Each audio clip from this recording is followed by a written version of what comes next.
Well, ladies and gentlemen, let's welcome the next speaker on stage. His name is Sourabh Kaushal. Well, Sourabh Kaushal is an electronics and communication engineer, space explorer, and INK fellow in association with TED. Having passed out from the prestigious Kurukshetra University, he is currently doing his research on space debris mitigation. He is so passionate about space, science, and technology that at the age of 18, he wrote his first research paper, which gave him an international award. His various research papers has been published in various national and international journals and was even selected in more than 25 international and national conferences organized by NASA, ISRO, JAXA, ESA, to name a few. He is also the recipient of runner-up Jerome Pearson Award 2010 by International Space Elevator Consortium, USA, and Dr. Kalpana Chawla Young Scientist Award 2012. He also received Young Innovator Award in the year 2013 by Indira International Innovation Summit 2013 and Youth Revolutionary Award 2013. In addition, he is also the finalist of MIT Technology Review India 35 Young Innovator Award and nominated for Jerome Lederer Space Safety Pioneer Award 2012-2013 for his innovative research work. Ladies and gentlemen, please put your hands together for Mr. Sourabh Kaushal. Hello. Yeah. Hi, good afternoon, everybody. Today I'm going to talk about something related to space science and technology. Every day we are hearing about a lot of stuff related to space science like satellites, International Space Station, astronaut, PSLV, GSLVs, and Mars mission, lunar mission, a lot of stuff related to space. Space is full of curiosity, fascinating things. So I'll take you all into space for next couple minutes, and so fasten your seat belts and get ready for liftoff. And I'm sure that we definitely come back on Earth in this mission. So let's start my journey, the journey of a space explorer. This is my journey. My journey is filled with lots of ups and downs, failure, struggle, and ultimately success. I personally believe that failure and struggle are one of the most beautiful words ever, because, you know, all these two words really changed my life. Failure inspire me, motivate me to do something different for the development of society, humanity, and nation. I failed many times in my life. When I was in class 12th, I appeared for the IIT examination, Indian Institute of Technology, one of the most prominent institute of India, and it's everyone's dream to become the IITian one day. But I was not able to qualify for the IIT examination, and my dream of becoming the space engineer was lost at that time. And when I was in the engineering in 2012, in the third year of my engineering, I proposed one girl, and she said, "Sorry, Saurabh," she rejected me, and again I failed in the class of love. So, and after that in 2013, I gave the GATE examination. I secured some negative marks in that GATE examination, and again I failed. But it doesn't matter, I'm totally a failure person, but I succeed a lot in my life. Even that single moment of failure is actually turned out to be the greatest moment of success for me. And success consists of going from failure to failure without the loss of enthusiasm. If you are enthusiastic about your work, definitely you will get success in your life, because the ultimate result of failure is success. So failure is very much important in your life. I'm electronics and communication engineer. I'm 23 years old. I'm basically from a very small district of Haryana in Yamunanagar. When I was in class 12th, I was really interested in the topic of a human life in space. I was always wondering about the questions whether the human life is possible in space or not. Is there any transportation system in space? Is there any pollution in space? How we can communicate with the satellites in space? So I always wondered about this type of question, and I asked this type of question from my teacher, and my teacher always said that you always ask the stupid questions in the class. But I, passionate about space science and technology, and even I was really inspired by Dr. Kalpana Chawla, as she was from our neighbor city, Karnal, and even Dr. Kram. So I was not able to qualify the IIT examination. My dream of becoming a space engineer, the aerospace engineer, was lost in 2007 or 8. So after that, I got the admission in one private university in Delhi, But when I came to know about the fee structure, that is something about 45 lakh rupees, I dropped that option and I opted for electronics and communication engineering in Kurukshetra University. But still I was passionate about space stuff. So when I was in the first year of my engineering in 2008, I usually bunked my classes and I sit in the internet laboratory and searched about a lot of things related to space science and technology. And one day when I bunked my network analysis class and I sit in the internet laboratory, I found the topic of space debris mitigation very interesting, and I started to assess its history and the recent growth. No doubt, initially I was dissuaded by many people, including the chairman of my college, faculty member, my friends, relatives. Even one day chairman said that you opted for the electronics and communication engineering, now you are doing your research in the field of space science. You just wasted your time in this type of a research work. Concentrate on your degree, concentrate on marks, and either you will get the backlog or a supply in your degree. So degree is very much important instead of this your research work. But I was 100% concentrated on my research work, and I proposed some new technologies, how to clean the space junk from space. And at the age of 18 years, I wrote my very first research paper. Even at that time, I was not able to know how to write the research paper, what is the IEEE manuscript, and how we can write the paper and all this stuff.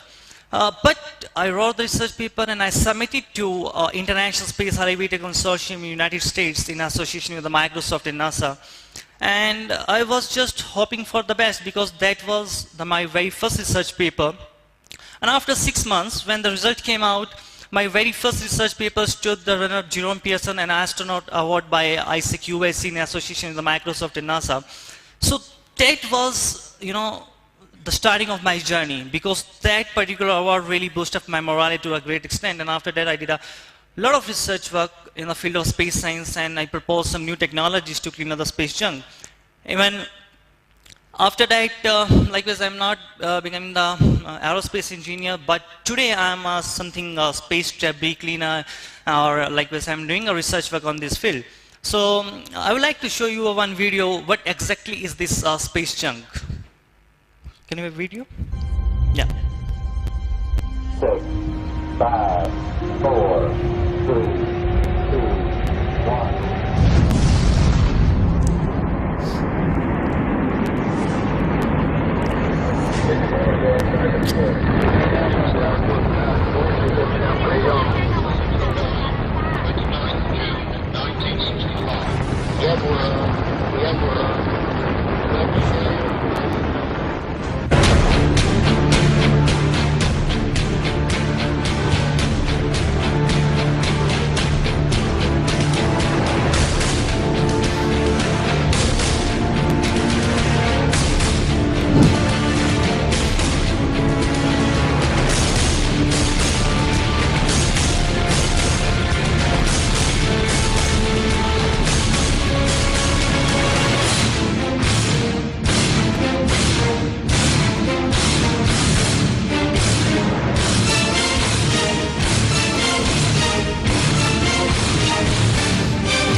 So this is the thing on which I am currently working on, a space debris mitigation. So with the space travel gaining importance, till date after 1957, in 1957, first satellite was launched in space. Till date, 4,900 launches take place in space, and about 45% of our satellites and these type of things are defunctional in space. So the speed of this space debris is very much harmful. It's traveling at a speed of lakhs of kilometers per hour. So there is the biggest problem. Even a small piece of debris, if collided with a space station or a satellite, it will cause a great harm.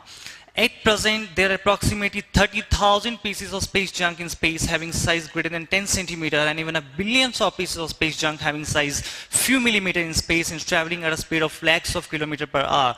So it not only threat to our satellites or International Space Station or another electronics equipment in space, but it also threat to the life of astronaut. And I personally believe that the life of any human being is very, very much costly as compared to your robot or electronic stuff in space. So for that purpose, I propose some new technologies, how we can, clean space junk from space. So this video show you how this space junk is threat to the life of astronaut in space.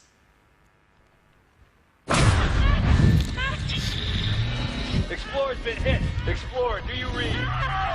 Explorer, over. Explorer. Astronaut is off structure. Dr. Stone is off structure. Dr. Stone, detach. Must detach. You don't detach, that arm's going to carry you too far. Listen to my voice. You need to focus. I'm losing visual of you. In 3 seconds, I won't be able to track you. You need to detach. Can't do anymore. Do it now.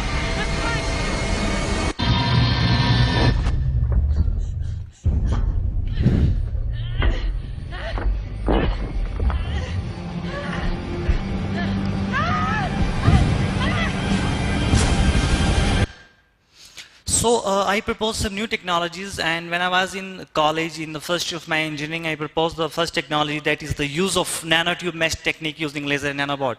As we know, we are living in the 21st century, the century of technologies. We have every technology, likewise artificial intelligence, fuzzy logic controller, nanotechnology. So I opted to use the nanotechnology in space. So in this technology, we are going to make a mesh with the help of a carbon nanotubes, because carbon nanotubes is one of the most strongest material yet discovered as compared to steel. So we are going to use that, and we are using the simple technology of your touch phone cell screen technology in this first technology. So whenever any tiny particle of space junk dashed on this mesh, immediately the sensor will activate and send the message to the laser or the nanobot or a robotic arm in space. So this is the first technology that I proposed in 2008 and 9 when I was 18 years old. And after that, I did a lot of research work, how we can use this space debris thing for some useful purpose in space. As when I was in class 12th, I was wondering about the space colonies in space. So I got the idea, if we can recycle this space junk, because the 45% of debris in space is metallic in nature, so we can easily recycle the debris, and we can construct the structure in space. As every day we are talking about to set up the colonies on Mars or a moon, so we can easily construct the structure with the help of this recycling of space junk. And also we face the problem of energy on Earth. So I got the idea, if we can recycle, after recycling, if we can produce some energy in space. As we know, the space debris is consisted of a metallic in nature, so we can easily use the concept of a fuel cell, and we converted that space debris thing into the energy production, and we can give that energy to International Space Station or electronic equipment in space. So I proposed all this stuff, and I submitted the research proposal in various universities, institutes, and till date my research paper got selected in more than 25 international conferences organized by NASA, Maglev Train, and so on. But the thing is that I'm not working for any awards or achievement, but I work for the development of society, humanity, and nation. I want to do something different, and I want to, something different for the advancement of technology. That's why I have did this research work. And this is the current technology on which I am working. That is a deorbit kit technology with some of my friends from Canada. So can we have a video? So basically, in this technology, my main target is to clean up the space junk from the low Earth orbit, that is 2,000 kilometers above the Earth's surface. The main problem is that in our low Earth orbit, all the satellites, either it is a communication satellite, weather forecasting satellite, or our International Space Station is also set up in this low Earth orbit. So if, suppose if our communication satellite is collide with the space junk, so ultimately it will create a problem for a common man on Earth. So space technology indirectly help the common man on Earth. So that's why it's issue for us to do something for a common man. So in this technology, we are going to make a deorbit kit. So that deorbit kit is a semi-automatic robotic kit, and we can send that kit with the help of a satellite or a launching vehicle like a PSLV or GSLV in the lower Earth orbit especially. And after that, we can detect the defunctional satellite, that is 45% of that defunctional satellite in the Earth orbit with the help of some photonic cameras or a Hubble telescope. Once we'll figure out that defunctional satellite, we plug in that piece of deorbit kit technology on that defunctional satellite, and after that the boosters and the thrusters are on, and after that we can deorbit that particular piece of defunctional satellite in the Earth orbit. And the thing is that while deorbiting the thing, the temperature of Earth is greater than 1000 degrees Celsius, so we can easily vaporize the defunctional satellite and we clean the 45% of the defunctional satellite. And the main advantage of this technology is that within a one mission we can deorbit the 100 defunctional satellite from space. So that's why this technology is very much feasible, and still we are in the prototype stage of this technology, and hope in the coming years we'll implement this technology with some space agencies.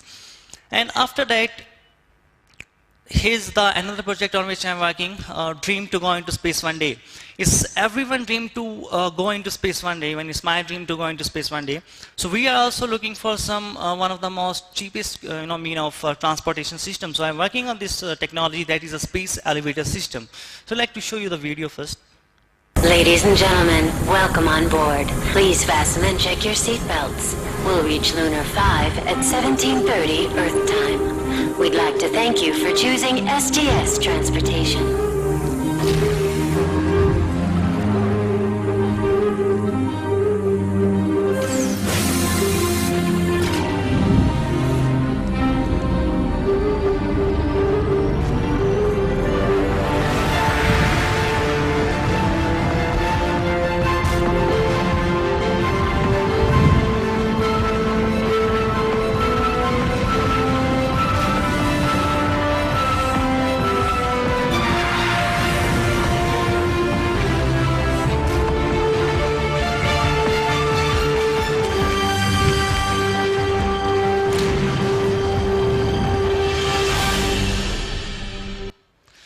So this is technology on which currently I am working, and in this technology also we are going to use the carbon nanotubes, and the technology behind this is the Maglev Train concept, or railgun coupled levitation, or Maglev Train concept.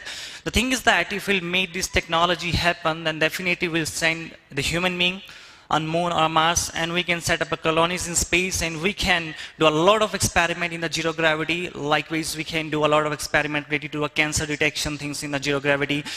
We can send a lot of satellites in space, so that will definitely helpful for a common man on Earth. So this is the current technology on which I'm working. And after that, the part second, the big change in my life. I completed my graduation in 2012, and after that, I'm looking for a job. And as I did a lot of research work in the field of space science, so whenever I go for an electronics company for a job, and whenever an interviewer saw my resume, so he or she said that you have done a lot of research work in the field of space science, so it's better you'll go for a space company. It's no job for you in our company. So whenever I go for space company, they said that sorry, you are not an aerospace engineer. It's better if you go in the electronics and communication engineering company. So I faced this type of struggle a lot after my graduation in 2012. But I got a job in one software company in Bangalore in 2012. And I did some internship in that. And after that, I got a job in a Google XPrize team. That's a $30 million project. And they are working on an unmanned lunar rover mission. And one day, the CEO of the company called me in his office and he said that, Saurabh, you stopped all your research work, all your personal research work, all your talks and all this stuff. So I took the decision, and within a 24-hour, I resigned the company because I love my work. I love my work and I'm passionate about my work. So I decided to enter into real world of challenge in order to do something for the development of society.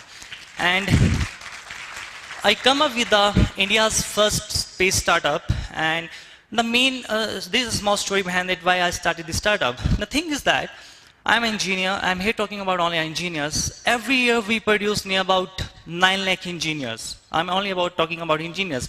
And among 9 lakh engineers, only 1 or 2 lakh engineers get a job because of a hard work or some references or jugaad in India. But the thing is that, what about that rest of 5 or 8 lakh engineers? There are 5 lakh plus 5 lakh plus like 5 lakh. There are about 30 lakh unemployed engineers in India. we are talking about every day about the development of our society, development of our nation. We are always talking about the India should be the next superpower. But still we have near about 20-30 lakhs unemployed engineers in our country. So thing is that 20-30 lakh unemployed engineers still have some innovative ideas or creative ideas in their mind. So we want to give the platform to them. So in our startup, we don't care about your grade. If you have 45% marks in your degree, but if you have some innovative idea, come with us and we'll do the projects and we create the platform for the others. The thing is that we produce 9 lakh engineers per year. And China produced 2.5 lakh engineers per year, but in terms of research, innovation and patent, China's rating is 11% and our rating is 3%, even still we are producing the 9 lakh engineer. The thing is that in India, there is no proper platform for innovation, creativity and technology. So in our startup, we want to create the platform for others and we want to do something for others. So at the end, the thing is that don't give up on your dreams. Don't think, just do whatever you want in your life. Life is very short.